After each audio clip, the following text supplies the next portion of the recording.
Nicole here from New You Pilates. Today I'm going to show you some exercises you can do for long tone leaned legs and also working the stabilising muscles through your hips, your lower back and your pelvis. So we're going to bring it down to the floor.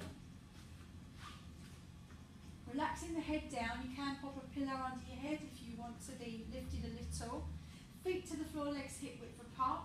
And then we want to make sure we're in a good neutral position. So if you're unsure as to where your neutral is for you, we take a little tilt of pelvis back and forth. So we're making a big arch under the back and then we're really pressing that back down. Just finding your own range and then finding that point that's right in the middle for you. So in neutral, tailbone tucks under a little, lower back lightly presses to the floor, but you're not forcing that back down. From here we're going to take right knee in towards the chest and we're going to circle up, bringing that leg down towards the floor and then knee back in towards the chest, like you're riding a bike with that one leg. Now if you suffer from hips or knees, you can make this slightly smaller. You don't have to go as big with the movement, but the bigger you go, the harder you're going to work. So really lengthening out through the legs if you can, stretching right through, working all of those muscles through the thigh and into the hips. Now the stabilising muscles kick in when we start to set that core. So we want to ensure that we're zipped up through our middle. We're pulling tummy button in about halfway to spine. Imagine you're wearing a big belt around your waist. We're tightening that waist up, tightening that belt a couple of notches. I'm going to get you to aim for 12 on that side, and then we're going to swap this over and go for 12 on the other side.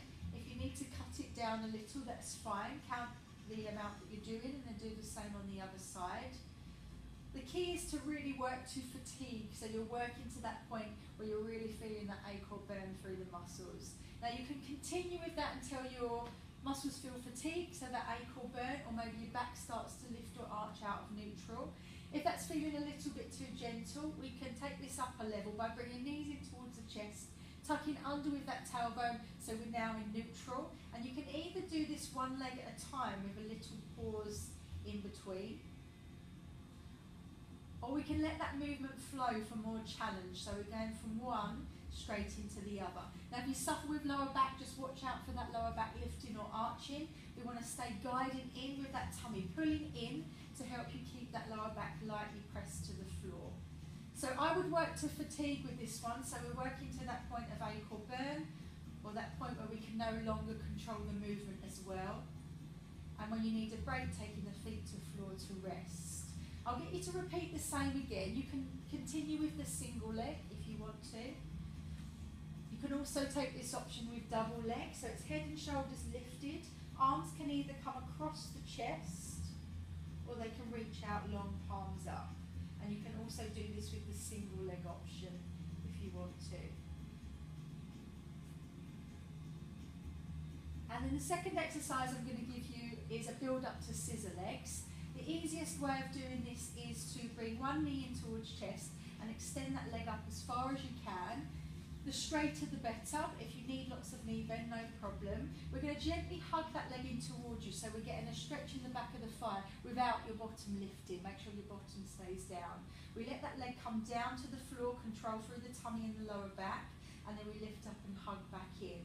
And again, I'm going to get you to aim for 12 on this side. And then we're going to swap that over and go for 12 on the other side. And keep repeating until you feel you can't do any more. So you may do 2, 3, maybe 4 sets. So really focusing on keeping that tummy guiding in, keeping that lower back lightly pressed down.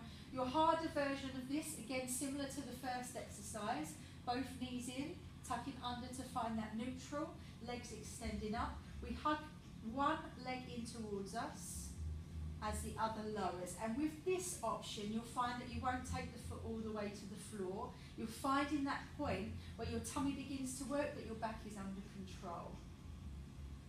So aiming for fatigue, working to the ache or burn. Watch the shoulders, keep them as relaxed as you can. And again, if you want to add on a lift of head and shoulders to either of those options on your second, third set, just to get that tummy working a little harder than you can. Make sure whenever head and shoulders are lifted, we're tucking chin slightly to chest, we're nice and long through the spine, we're not straining our neck in any way. And then you can just relax by hugging the knees in towards you, rocking gently side to side to release your lower back and your hips and tummy. So those are your exercises to lengthen through those leg muscles, strengthen up those stabilisers through your hips, lower back and pelvis. Hope you enjoy.